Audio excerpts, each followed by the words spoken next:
คือโผล่ขึ้นมาแล้วได้ที่พึ่งมันว่าพระอนาคามีนี่ก็คือพวกนี้เนี่ยคือได้บรรลุธรรมอนาคามีนี่ตายไปแล้วไปเกิดอยู่พรหมโลกกสิตัสหูอยู่เพิ่นเลยเป็นพระอรหันต์สิบ่กลับมาเกิดเป็นเทวดาเป็นคนอีกต่อไปเนาะนี่บุคคลจำพวกที่6บัดนี้จำพวกที่7บัดนี้โผล่ขึ้นมาแล้วเป็นพราหมณ์ข้ามฝั่งได้อยู่บนบกเพิ่นว่าก็คือพระอรหันต์ก็คือนี่บุคคล7จำพวกนี่คือพระอรหันต์นี่เพิ่นข้ามฝั่งคือพระนิพพานอยู่บนบกคือบทกิเลสตัณหา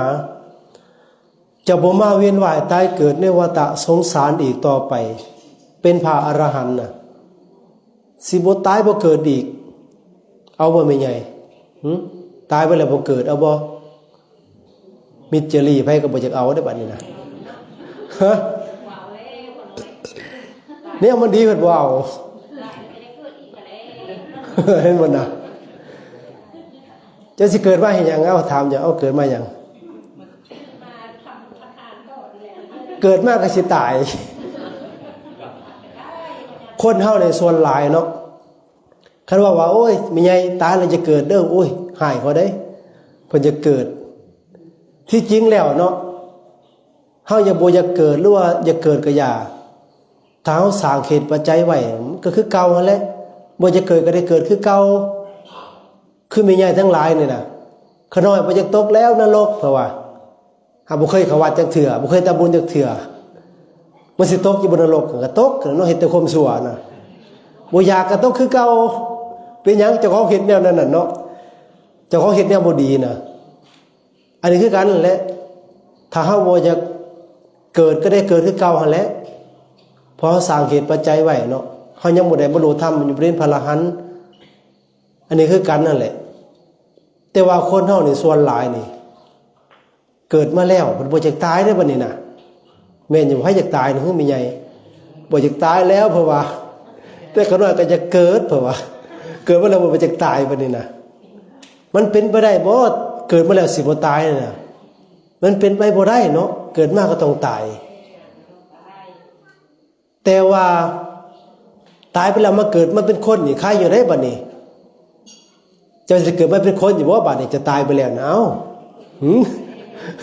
เอ้าจะเฮ็ดบุญซะดิจะเกิดมาเป็นคนอยู่บ่เจ้าคิดว่าไม่ใหญ่ เฮ็ดบุญให้ทานซ้ำนี่น่ะเจ้าคิดว่าจะเกิดมาเป็นคนอีกบ่น่ะเห็นบ่ แต่ว่าสิ่งที่สำคัญเนาะในการเวียนว่ายตายเกิดนี่แต่ว่าถ้าเฮาคติมันแน่นอนมันก็ดีมันยากแล้วสิเกิดมาเป็นคนอีกน่ะยากส่ำใดที่พระเจ้าเพิ่นสอนน่ะฟังกะคักเด้อยากซั่นได้ไม่ออกพระพุทธเจ้านี่เพิ่นเอาเล็บมือนี่ซ่อนขี้ดินขึ้นมาขี้ดินเล็บมือพระพุทธเจ้านี่หลายบ่เจ้าน้อยเดียวเนาะดูก่อนภิกษุทั้งหลายขี้ดินในเล็บมือเฮานี่กับขี้ดินในแผ่นดินเนี่ยอันใดหลายกว่ากันเพิ่นถามพระภิกษุทั้งหลาย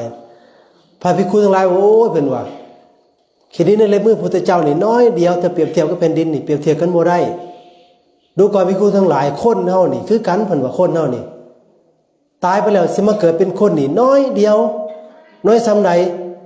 ส่ำขี้ดินในเล็บมือของเฮานี่พระเจ้าว่าส่วนบุคคลตายไปแล้วไปตกนรกเป็นเปรตอสุรกายเป็นสัตว์เดรัจฉานซ้ำขี้ดินในแผ่นดินนี่เปรียบเทียบกันบ่ได้เนี่ยคิดเบิ่งบัดนี้น่ะเจ้าว่าจะมาเกิดเป็นคนอีกน้อยเดียวเท่านั้นแหละคือพวกนี้แหละนี่คำว่าว่าแล้วสิมาเกิดเป็นคนอีกน่ะคือบ้านเฮานี่เอามีจักพันคนบ้านเฮานี่ลงมานี่ฮอดบ่200คนนี่นะฮอดบ่200นี่นะคนเฮานี่มีบ่กันหลายมันน่ะพวกสิมาเกิดเป็นคนนี่น้อยเดียวก็คิดเบิ่งหั่นน่ะจะว่าการเวียนว่ายตายเกิดในวัฏสงสารพุทธเจ้าว่าเกิดเรื่อยๆนี่เป็นทุกข์เพิ่นว่าทุกข์อยู่ว่าจะว่าการเกิดทุกข์บ่แม่นใหญ่การเกิดน่ะเคยเห็นอยู่ว่าความทุกข์น่ะแม่ใหญ่แล้วเห็นคักเป็นหยังแม่ใหญ่เนี่ยเห็นอยู่ว่าเวลาอันออกลูกน่ะทุกข์อยู่บ่ โอ้ยขน่อยมวนเด้เบ่งลูก มีอย่างว่ามีไงการเกิดก็เป็นทุกข์กันว่าลูกกระทุกข์แม่กระทุกข์วันนี้นะห้องตายไว้ๆนะทุกข์แต่ย่ำแล้วจนกับลืมอีกแล้วแม่นอยู่บ่ทุกข์แต่ข้าวเดียวนั่นแหละความเกิดก็เป็นทุกข์พระเจ้าเพิ่นว่าความแก่ก็เป็นทุกข์มึงไผสบายในแก่น่ะเท่านะย่างกับ3ขาแล้วโอ้ยตายแล้วเด้อเพิ่นว่ายกลุกขึ้นเอาก้นขึ้นก่อนแล้วเด้อน่ะ60 70แล้วก้นขึ้นก่อนเด้อน่ะซ้อมเด้อมีใหญ่ลุกนะความแก่ก็เป็นทุกข์เพิ่นว่าความเจ็บไข้ได้ป่วยก็เป็นทุกข์ภายในมีความสุขเวลาไข้นะโอ้ยสบายได้คอยไข้โอ้ยสบายแฮงมีอย่าบอกยิ้มนอนหัวเซ้ยอยู่มีอย่าบอกเจ็บไข้ได้ป่วยโอ้ยมีแต่ข้างกูสิตายแล้วกูสิตายแล้วเห็นบ่น่ะการเจ็บไข้ได้ป่วยก็เป็นทุกข์เพิ่นว่าต่อมาได้บัดนี้ความตายเนี่ยทุกข์บ่ตายน่ะบ่ทุกข์ได้หายนำกันแซวๆแม่นบ่ล่ะจักสิลมสิตายหายนำกันน่ะความตายก็เป็นทุกข์นี่แน่เห็นบ่การเวียนว่ายตายเกิดการเกิดเรื่อยๆมันเป็นทุกข์กว่าเจ้าว่ะอันนี้เนี่ยเฮาแสวงหานี่ที่พระเจ้าเพิ่นเกิดมานี่มาโพดชัดเนี่ยนะคือพวกเขาทั้งหลายเพิ่นมาเกิดมาในโลกนี่พระเจ้าเกิดมานี่ก็เพื่อมาค้นชัดออกจากวัฏสงสารนี่บ่ให้เวียนว่ายตายเกิดในวัฏสงสารนี่ต่อไปนะถ้าผู้ใดได้เข้าถึงธรรมอย่างน้อยสุดก็คือโสดาบันน่ะอยากเป็นบ่พ่อใหญ่แม่ใหญ่เป็นโสดาบันอยากเป็นบ่ถ้าเป็นโสดาบันนี่ตายไปแล้วสิบ่ตกในนรกนะบ่มีทางตกเลยนรกนะ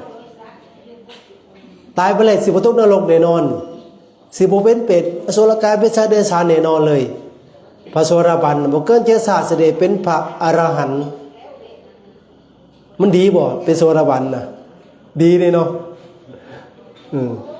คติแน่นอนบางคนก็คิดว่าเฮามีลูกมีเมียสิได้เป็นบ่เพราะว่าเนาะมีครอบมีครัวสิเป็นได้บ่โสดาบันน่ะออกต้นญาติโยมอยู่บ้านอยู่เฮือนน่ะก็สามารถบรรลุธรรมได้เด้ออย่าไปคิดว่าโอ้ยขน้อยอยู่บ้านอยู่เฮือนน่ะสิบรรลุธรรมได้จังได๋เพราะว่าการครองเฮือนน่ะสิว่าให้ฟังเด้อแต่ก่อนน่ะสมัยครั้งพุทธเจ้าน่ะคนเป็นโสดาบันนี่มีหลายอนาถาบิณฑิกาเศรษฐีนางวิสาขานางวิสาขานี่ได้บรรลุธรรมแต่อายุ7 ปีได้บรรลุธรรมโสดาบันน่ะแล้วก็มีลูกเราแห่งดกพร้อมน่ะเราได้ลูก20 คนไม่ออกนางวิสาขาน่ะบ้านเฮาไผได้มีลูก20 คนน่ะมีบ่มีแม่นบ่เราไปโสดาบันเนี่ยน่ะได้ลูกตั้ง20 คนน่ะบรรลุธรรมแต่อายุ7 ปีนางวิสาขานี่สิเป็นคนงามมีความงามหายากไม่ออกนางวิสาขาหนึ่งผมงามผมเล่านี่ดำพี่และตกพี่กลางลังอยู่เนาะผมเล่าน่ะงามอายุ120 ปีนี่ผมนี่ดำคือเก่าบ่ได้งอกคือเฮาบางคนนี่40นี่งอกแล้วเต็มหมดหัว40เนาะนางวิสาขา1ผมงาม2ผิวพรรณงามผิวพรรณเรานี่สิงามเอียดอ่อนผิวพรรณน่ะ3แขวงามแขวเรานี่ปานเลี้ยงเอาบ่ต้องไปดัดของเฮาน่ะบ่ได้แขวเจิงแขวห่างแขวคือเฮาเนาะแขวเราเลี้ยงกันคือเม็ดกระโพดนี่นะแขวงาม3หรือ4 3บ่4ขี้ศพงามขี้ศพเรานี่นะบ่ต้องไปทาลิปสติกขี้ศพเราน่ะเป็นสีชมพูตลอดกะหาวัยงามได้ใดอายุเรา120 ปีนี่ซ้ำผู้สาว218 ปีอย่างงามเลยนะโยมใหญ่ไปกับลูกกับหลานนี่ซ้ำกับลูกกับหลานนี่ความงามแล้วน่ะอย่างวิสาขาน่ะ อายุ120 ปีนี่ซ้ำผู้สาว18 ปียังงามคือเก่าอยู่ผมก็บ่งอกเฮ็ดจะได้สิฮู้ว่าเล่านี่มีลูกมีหลานนี่หลายนางวิสาขานี่เทิงลูกเทิงหลานเล่านี่เป็น 2-3 พันคนตระกูลเล่าลูกหลายลูกดกตระกูลเล่านะนางวิสาขาน่ะบางเทื่อนี่พระบางองค์ก็อยากเห็นผู้ใดนางวิสาขาน่ะคือมาวัดนี่น่ะมากับลูกกับหลานบ่ฮู้เลยว่าผู้ใดนางวิสาขาน่ะพระบางองค์ก็บ่เคยเห็นน่ะว่าผู้ใดเป็นนางวิสาขาน่ะเป็นหยังคือบ่ฮู้เพราะเรางามคือผู้สาวนี่เนาะแม้นว่าสิเฒ่าก็อย่าพระพุทธเจ้าเลยว่าถ้าเจ้าจะฮู้น่ะบ่ยากเฮ็ดจังได๋สังเกตเบิ่งเด้อเวลาเราลุกน่ะผู้เฒ่าลุกเฮ็ดจังได๋ผู้เฒ่าลุกน่ะเอาก้นขึ้นก่อน ไม่ออก สิงามก็อย่าผู้เฒ่าลุกน่ะเอาก้นขึ้นค้ำขึ้นเนาะมันบ่มีแห้งเลยเด้แม่นสิงามก็อย่าเนาะเอาก้นขึ้นก่อนนั่นแหละจังฮู้ได้โอ้นี่เนาะนางวิสาขาว่ะเราเป็นคนงามแต่ว่าเรานี่บรรลุธรรมแล้วเป็นโสดาบันแต่ว่าพอได้บรรลุธรรมโสดาบันนี่จะมีศีลบริสุทธิ์ศีล5นี่บ่ล่วงละเมิดเลยไม่ออกศีล5ข้อที่เฮาสมาทานไปแล้วนี่งดเว้นจากการฆ่าสัตว์ลักทรัพย์ประพฤติผิดในกามเว้าขี้ตัวดื่มของมึนเมาบ่มีอีกแล้วเด็ดขาดเลยบ่เฮ็ดเลยพวกนี้นะบ่ดื่มของมึนเมาเลยอันพอได้บรรลุธรรมโสดาบันเนาะและการเข้าถึงพระรัตนตรัยเป็นที่พึ่งเป็นสรณะบ่หวั่นไหวคลอนแคลนมั่นคงในพระรัตนตรัยในพระพุทธพระธรรมพระสงฆ์บ่ถือสิ่งอื่นนอกจากพระพุทธพระธรรมพระสงฆ์เป็นที่พึ่งเป็นสรณะอันนี้แน่ผู้ใดบรรลุธรรมโสดาบันนี่ถ้าเฮายังไปถือมงคลตื่นข่าวเฮายังถือเลิกถือยามอยู่นี่แล้วยังบ่ทันได้เป็นดอกถือเลิกถือยามใดๆยังไม่ออกบ้านเฮานี่มักถือเนาะเฮาถือพราหมณ์พุทธก็ถือพราหมณ์ก็ถือในซื้อพราหมณ์น่ะซื้อเลิกถือยามเห็นบ่น่ะขึ้นเฮือนใหม่ไปเบิ่งและไปหาพ่อใหญ่น่ะมื้อใดเนาะมันดีขึ้นเฮือนใหม่น่ะมันไม่ออก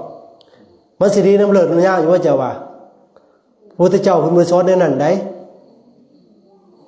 คิดดีเว้าดีกระทำดีอันนี้คือเลิกดียามดีพระเจ้าว่าถ้าบ่ได้คิดดีเว้าดีกระทำดีดีทุกยามพระพุทธเจ้าเพิ่นว่าเฮ็ดยามใดดียามนั้นยามนั้นเอาลิ้นจะฟันกันละบัดนี้ เฮ็ดยามใดดียามนั้นเพิ่นว่านั่นแหละเพราะเลิกดียามดีบุญคุณดีนี่คือพวกเขาทั้งหลายเนี่ยบ่นี่เฮ็ดความดีนี่เนี่ยเข้ามาวัดมาว่านี่ทำความดีนี่ดีโลดในยามนี่นะถ้าบุคคลใดคิดชั่วเว้าชั่วกระทำชั่วเฮ็ดย่ำใดชั่วย่ำนั่นเฮ็ดย่ำมื้อเช้าก็ชั่วย่ำมื้อเช้าเฮ็ดย่ำเพลก็ชั่วย่ำเพลเฮ็ดย่ำค่ำก็ชั่วย่ำค่ำเฮ็ดความชั่วน่ะเฮ็ดย่ำใดชั่วย่ำนั่นเฮ็ดผู้เดียวก็ชั่วผู้เดียวเฮ็ดความชั่วเฮ็ดความดีคือกันเฮ็ดผู้เดียวก็ดีผู้เดียวเฮ็ดหลายคนก็ดีหลายคนนั่นแหละพระเจ้าเพิ่นสอนน่ะบ่ได้สอนถือเลิกซื้อยามมันบ่ได้เกี่ยวกันเนาะกับเลิกกับยามน่ะอันนั้นเป็นของพราหมณ์บ่เป็นของพุทธคือเฮาถือน่ะเห็นบ่กินดองบ้านเฮาน่ะเอาเดือนใดมีใหญ่เอาเดือนคู่เพิ่นว่าเดือนขี้บ่เอาเด้มันคลำเพิ่นว่าเอามามันสิปะกันเพิ่นว่าแม่นอยู่บ่เอาเดือนคู่เพิ่นว่าเอาเดือนคู่แล้วมีบ่เขาปากันมีบ่บ้านเฮามีบ่ไม่ห่างน่ะหลายโพดเป็นบ่อะไรมันบ่ได้ดีน้ำเลิศน้ำยามดีน้ำคนพุ่นน่ะคนบ่ดีเฮ็ดได้คือเก่าหั่นแหละเนาะสิมุ่นพาไป100องค์ไปสวดเนี่ยมันก็คือเก่าหั่นแหละคนมันชั่ว คนมันบ่ดีเนาะมันก็บ่ดีคือเก่าแล้วพระเจ้าเพิ่นสอนให้มันน่ะมันบ่ได้น้ำเลิศน้ำยามมันว่าดีกันนำการกระทำคนเฮานั่นน่ะอันนี้แหละการกระทำของเฮานี่พระโสดาบันนี่เพิ่นสิบ่เชื่อเรื่องนี้อีกเนาะไปถือเลิกซื้อยามนั้นดียามนี้ดีบ่ถืออีกแล้วเนาะแต่ว่าเฮาก็ยังไปถืออยู่เฮายังย่านเห็นบ่น่ะเวลาเป็นหันเป็นนี้พุทธก็เอาพราหมณ์ก็เอาเป็น ดูหมอแม่นบ่หมอดูหมอเดาเบิ่งไม่ออกน่ะก็ฟังเอาเด้อหาก็จังว่าหมอเดามันเดาไปโลดบ่ได้ฮู้หยังดอกมันตัวเฮาซื่อๆน่ะ เจ้าเป็นนั่นเป็นนี่เจ้าก็ยังเชื่อแล้วเจ้าย่านเนาะจะต้องเป็นแขกอันนั้นอันนี้เขาตัวเพิ่นน่ะตัวเอาเงินเพิ่นน่ะเสียเงินพร้อมถือเข้าตัวพร้อมนั่นน่ะแต่ผู้เจ้าเพิ่นบ่สอนในนั้นเนาะให้เชื่อกรรมเพิ่นว่าคือการกระทำเฮาจะชั่วจะดีนี่ขึ้นกับตัวเฮาเองนี่อย่าไปเชื่อสิ่งพวกนั้นเนาะไผอยากคังอยากมีอยากร่ำอยากรวยเฮ็ดเอาเองผู้เจ้าเพิ่นสอนน่ะเด้อไม่ออกเด้อบ้านเฮาไผอยากรวยเด้อสิเอากระทาดีให้สุดท้ายได้บัดนี้เอาขอสุดท้ายเอากระทารวยให้เนาะกระทารวยพระพุทธเจ้านี่เพิ่นสอนเบิดไผสิหังสิมีสิร่ำสิรวยพระปฏิบัติตามนี่มีแน่นอนพระเจ้าเพิ่นว่าคนตะกี้น่ะเขียนให้เฮาแหละเอาไปบูชาเด้อตัวเอาเงินพวกเจ้าแหละอุปกาสะเอาไปบูชาไว้หิ้งพระผู้เพิ่นว่าไปทองเด้ออุปกาสะอุปกาสะอุปกาสะทองจนเฒ่าก็บ่รวย แม่นอยู่ว่าไม่ใหญ่เป็นหยังเฮาบ่ฮู้ความหมายมันจะมันแปลว่าอีหยังเนาะอุปกาสะน่ะไปท่องซื่อๆนะกระทารวยเพิ่นว่าก็บ่รวยคือเก่าเดี๋ยวอาตมาจะแปลให้ฟังเด้อกระทารวยนะข้อที่1อุมาจากไสอุทธานะสัมปทาเพิ่นว่าแปลว่าอุทธานะสัมปทาแปลว่าหยังอุทธานะสัมปทาอุทธานะสัมปทาน่ะแปลว่าถึงพร้อมด้วยความดุมันขยันเพียรเพิ่นว่าเอาละเด้อบัดนี้นะไผอยากรวยให้ดุเพิ่นว่าให้ดุทำมาหากินลุกเลิกว่าซั่นลุกเลิกตื่นเช้าอย่าขี้คร้านเห็นบ่น่ะเห็นบ่คนเวียดคนจีนน่ะเขาทำมาหากินขี้คร้านคือบ้านเฮาบ่เฮานี่โอ้ยจักรวยนี่นอนเพลนก็บ่ตื่นหาจักรวยนำเขาจะเบิ่งเอาโลดผู้ใดนอนเพลนก็บ่ตื่นนี่บ่มีดอกสิรวยนำเขาจักเทื่อน่ะเห็นบ่น่ะอุทธานะสัมปทาถึงบ่ด้วยความขยันมันเพียรทำมาหากินเลี้ยงชีพเฮ็ดจังได๋มันสิร่ำสิรวยก็ไปหาให้มันถูกต้องบางคนก็จักรวยอยู่ไปขายยาม่าเพราะว่านั่นก็บ่เอากันได้นั่นเนาะมันรวยทางรัฐมันบ่ดีมีออกเป็นหยังเดี๋ยวมันสิไปอยู่ฮ่องกงเนาะ แม่นจะบอกอันนั้นก็บ่ได้อีกอันนั้นน่ะมันเป็นหยังมันผิดศีลธรรมมันรวยอยู่แต่ว่ามันสิเดือดร้อนเฮาเองเนาะภายหลังนั่นน่ะเวลาเฮาถูกจับแล้วสิฮู้สึกว่าโอ้ยเนาะบ่น่าเฮ็ดเลยเฮาก็ว่าเฮ็ดบ่น่ะนั่นแหละมันว่าเฮาต้องทำมาหากินด้วยสุจริตถ้าผู้ใดดูมันขยันเพียรแม้สิบ่รวยก็มีพออยู่พอกินเนาะสิบ่ทุกข์บ่ยากถ้าเฮาดูมันขยันเพียรในการทำมาหากินนี่เด้อข้อที่1เด้อมีออกดูมันขยันเพียรทำมาหากินรวยแน่นอนบ่รวยก็บ่ทุกข์อุเนาะอะบัดนี้อารักขะสัมปทาข้อที่2หาทรัพย์สมบัติมาแล้วเก็บไว้รักษาให้มันดีเพิ่นว่าบัดนี้อันนี้ได้สำคัญบัดนี้อูจักรักษาได้บัดนี้นะแม่นว่าผัวหามาเกือบตายเมียไปซื้อเลขเล่นไพ่เบิดจิบหายอีกแล้วบัดนี้นะรวยเขาจักเทื่อแนวนั้นนะแม่นอยู่บ่หามาได้100,000เบิด100,000เบิดปีซีซ่านก็บ่รวยแนวนั้นน่ะเฮาหามาแล้วก็ฮู้จักเก็บรักษาให้มันดีเนาะสิ่งใดพอใส่พอซอยจังใส่ซอยให้พอประมาณเนาะเป็นเพิ่นว่าหามาแล้วก็รักษาให้มันดีใส่ซอยให้ฮู้จักประมาณในการใส่ซอยเฮาหามาได้ล้านนึงก็ไปซื้อเบิด100,000-200,000ไปซื้ออยู่ซื้อกินซื้อที่นี่ก็เก็บไว้เนาะอันนั้นเพิ่นว่ารักษามันดีทรัพย์สมบัติที่เฮาหามาได้น่ะหรือว่ารักษาการงานของเขาต่างๆเนาะอันนี้แหละเฮาก็สามารถจะร่ำจะรวยได้เพิ่นว่าถ้าเฮาหามาแล้วรักษามันดีทรัพย์สมบัติที่เฮาหามาได้น่ะอุอะกะบัดนี้ข้อที่3กัลยาณมิตรตาเพิ่นว่า คบหมู่เพื่อนที่ดีบัดนี้เพิ่นว่าเดิมไม่ออกการคบค้าสมาคมนี่นะเฮาต้องเบิ่งว่าเอ้ยผู้ใดเนาะสามารถจะคบได้คบคนแบบใดคนค้าขายทำมาหากินเลี้ยงชีพคบคนแนวนั้นอย่างดีเพิ่นว่าสิพาร่ำพารวยอย่าไปคบพวกกินเหล้าเมาสุราน่ะเบิดมื้อสิพาเจ้าเมาอยู่หั่นแหละ บ่ไปไสมาไสแหละเดี๋ยวนี้มันต้องถอนอยู่หั่นแหล้วแม่นบ่ สิรวยแล้วก็จะเทื่อได้เนาะกินเมามื้อๆเป็น กินเมากินเหล้าเมาสุราเสพยาบ้าสมปิเอาทุกอย่างเลยนะ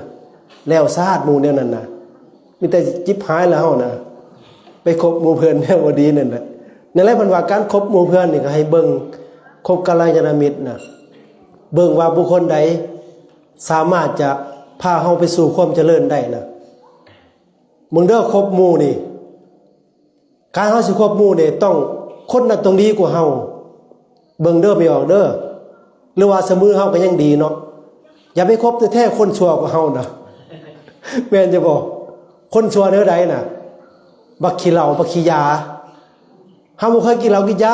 ไปหามันเสร็จแน่นอนมันสิยั่วเจ้ายั่วยามเช้ายามแลงยั่วเฮ็ดยั่วหั่นจะก็ไปน้ำมันน่ะบัดนี้ว้ายกินหลายเทื่อหลายทีมก็ไปน้ำมันอ่อนๆแล้วบัดนี้นะนั่นแหละเพิ่นว่าการคบคนอย่างน้อยก็ให้คบเสมอกันหรือว่าบุคคลน่ะดีกว่าเฮาชีวิตเฮาก็สิเจริญในการคบค้าสมาคมรวยแน่นอนบ่บ่ต้องบ่ทุกข์เนาะคบคนดีน่ะขอสุดท้ายบัดนี้อุอะกะสะสมะชีวิตามันว่า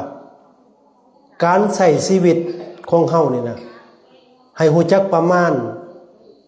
การดำเนินชีวิตของเฮานี่อันนี้ก็สำคัญเด้การเป็นอยู่เนาะการทำมาหากินการเลี้ยงชีพการค้าการขายนี่เฮาสิใช้ซอยแบบใดอันนี้ได้สำคัญที่สุดนี่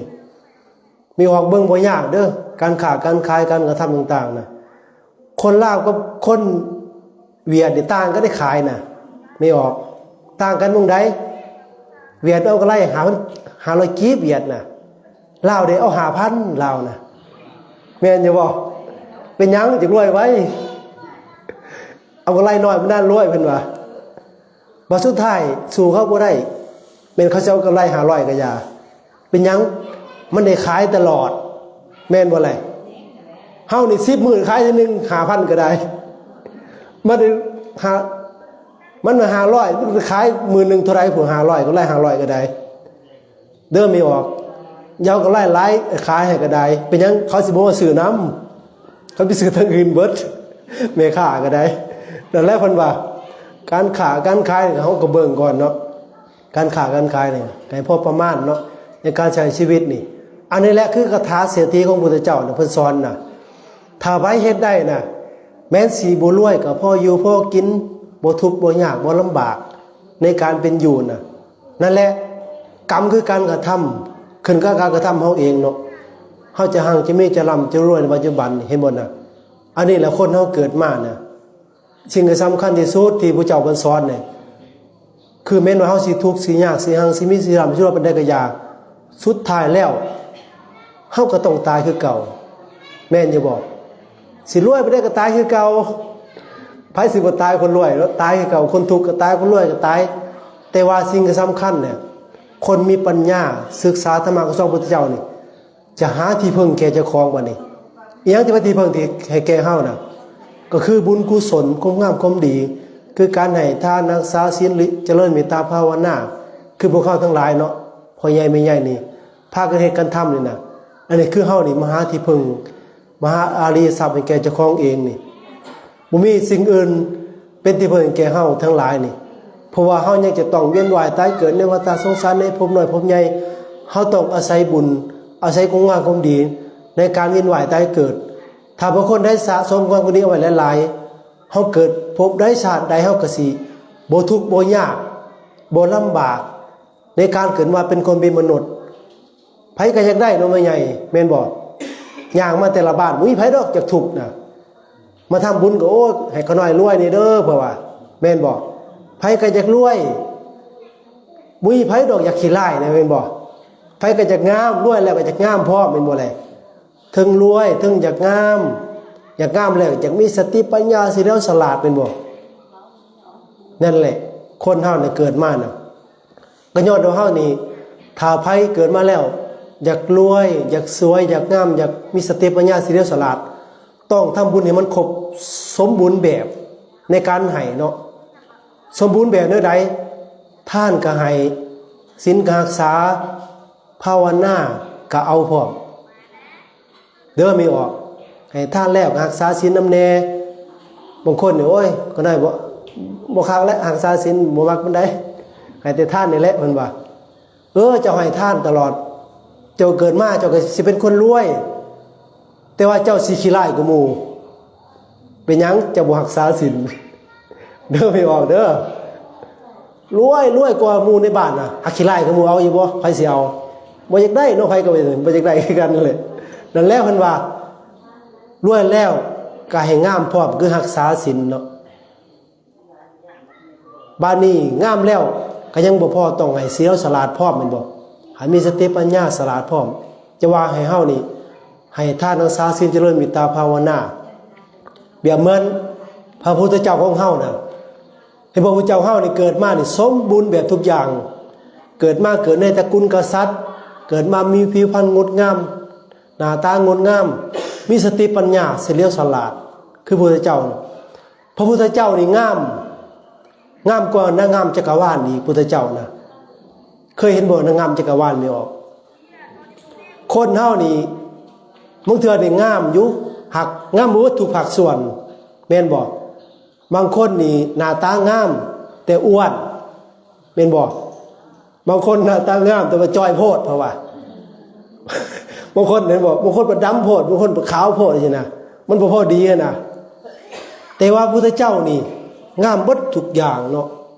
ผิวพรรณนี่เหมือนทองคำพระพุทธเจ้านี่หน้าตาคือตั้งแต่ตาหูดังทุกอย่างนี่งามเบิดทุกอย่างบางคนนี่หน้าตางามอยู่แต่ว่าดังแมบบางคนน่ะเห็นบ่น่ะมันบ่สมส่วนแม่นจะบอกมันบ่สมส่วนกันบ่น่ะแต่ว่าพระพุทธเจ้านี่สมส่วนทุกอย่างเลยทุกอย่างในร่างกายนี่บ่มีหมองขี้ลายจักอย่างพระพุทธเจ้าน่ะนั่นแหละเพิ่นว่าสะสมบุญมาดีเนาะคนเฮาน่ะนั่นแหละ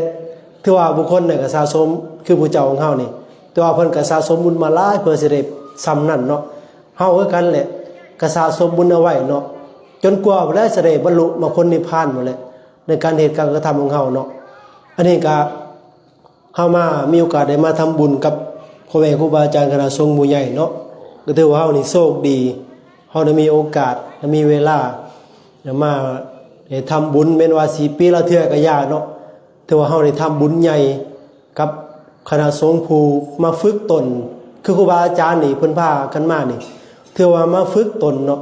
มาพัฒนาจิตใจเจ้าของนี่เว้นง่ายได้นี่เพิ่นสิสามารถจะอดทนได้นี่มีออกอดทนส่ำใดครูบาอาจารย์นี่นะคือพ่อใหญ่มื้อนี้เนาะจะเว้าให้ฟังเนาะใจมาสันเข้าอยู่นี่นะมาฮอดพุ่นนั่น9:30 นเนาะฮอดบ้านนั่น9:30 นยังอีก8 กิโลสิย่างมาฮอดนี่นะคือเบิ่ง9:30 นแล้วเด้อหาแต่ว่าเพิ่นนั่นยังบ่สันเข้าเนาะตั้งแต่เมื่อวานนี่แต่เมื่อก่อนน่ะเพิ่นสันเข้าแต่เดียวตอนเช้านี่บ่ได้สันหยังเลยม่ายังก็บ่ชันบ่ได้เพราะมันถือตุรงควัตรเด้เพิ่นสิย่างมาฮอดบ้านเจ้านี่11 12 โมงสิฮอดนี่แม่นบ่ล่ะมันไกลเด้จริงเพิ่นปักหมุดไว้มันบ่ฮอดเพิ่นลงภาษาบ้านเฮาเพิ่นลงน่ะเนาะย่างมา17-18 กิโลขึ้นเบิ่งมีออกแต่เช้ามันบ่ฮอดบ่ย่างก็สูงสุดก็12 กิโลแล้วคันย่างเก่งอันนี้คือเพิ่นฝึกมาฝึกน่ะอยู่วัดนี่เคยกิน2 เทื่อตอนเช้าตอนเพลแต่ว่ามาเดินธุดงค์นี่เพิ่นถือขอวัดเนาะครูบาอาจารย์น่ะสันเข่าเธอเดียวสันอาสนะเดียวบางองค์เพิ่นก็เกิบบ่ใส่เนาะบางเทื่อน่ะเพิ่นปาตีนแตกตีนเพน่ะเพิ่นพากันมาฝึกพัฒนาจิตใจเจ้าของน่ะคิดเบิ่งว่าคนเฮ็ดได้บ่มีออกยากได้สิเฮ็ดได้เด้อนั่นน่ะ ไปย่างตากแดดก็บ่แห้งแล้วนะนี่น่ะแดดเปรี้ยงๆนี่บ่ได้เอาหยังปกหัวให้เด้อน่ะเบิ่งที่พระธุดงค์พิจารณาดำๆน่ะเป็นหยังดำตากแดดตะกี้ก็บ่ดำปานนี้ดอกเห็นว่าก็ได้ ก็ขาวอยู่มึงองค์ก็ได้จะก็เบิ่งเลยล่ะพระธุดงค์พิจารณาดำๆน่ะจนน้อยน่ะบางคนขี้ร้ายแฮงขี้ร้ายตื่มบางคนบ่ขี้ร้ายจังได๋แน่จังก็เบิ่งอยู่เนาะนั่นแหละเป็นหยังเพิ่นมานั่นน่ะมาฝึกเจ้าของมาพัฒนาจิตใจให้มันดีมันงามอยู่วัดอยู่ว่ามันปฏิบัติบ่ได้มีครูบาอาจารย์นี่พาเฮ็ดพาทำมีครูบาอาจารย์เป็นกัลยาณมิตรมาฝึกฝนพัฒนาจิตใจให้จะได้ให้มันดีมันงามสิให้เป็นเนื้อหน้าบุญให้แก่ไม่ออกถ้าบ่ได้ปฏิบัติดีปฏิบัติชอบมีออกทำบุญก็ได้บุญหลายได้อานิสงส์หลายเนาะคือเฮาทั้งหลายให้ทานแม้จะให้เด็กเล็กน้อยเดียวก็อย่าถ้าให้แก่ผู้มีศีลมีธรรมผู้ฝึกตนนี่บุญนี่ก็นับประมาณบ่ได้บุญหลายในการทำบุญในทานเจ้าเท่าเฮานี่มาให้ทานแก่ผู้ฝึกตนพระสงฆ์สามเณรเพิ่นเดินทางมาถือว่าเราโชคดีนะมีโอกาสได้มาทำบุญมาต้อนรับเวครูบาอาจารย์เนาะเอาก็เอาสำนี้แหละเนาะโจน้อยก็รับหลายตื่นเลย คนมุทนาบุญกุศลของตนญาโยมได้เสียสละเวลามาไหว้พระสวดมนต์มาฟังธรรมก็ขอบุญกุศลที่พ่อแม่ครูบาอาจารย์ได้ประพฤติปฏิบัติมาการเดินจาริกมาก็ขอให้ของตนญาโยมจงมีส่วนแห่งบุญจงมีส่วนแห่งธรรมในความงามความดีที่พ่อแม่ครูบาอาจารย์ได้ฝึกฝนพัฒนามาก็ขอให้พวกเขาทั้งหลายจงมีแต่ความสุขความเจริญทุกโศกโรคภัยปรารถนาสิ่งใดที่เป็นไปด้วยชอบประกอบไปด้วยศีลประกอบไปด้วยธรรมแล้วข้อความคิดข้อปรารถนานั้นจงสำเร็จคอยมีอายุวันนาสุขะภาละปฏิภาณธรรมสารสมบัติโสกลาภร่ำรวยมั่งมีสีสุขโดยทั่วกันทุกทานทุกคนเทอญ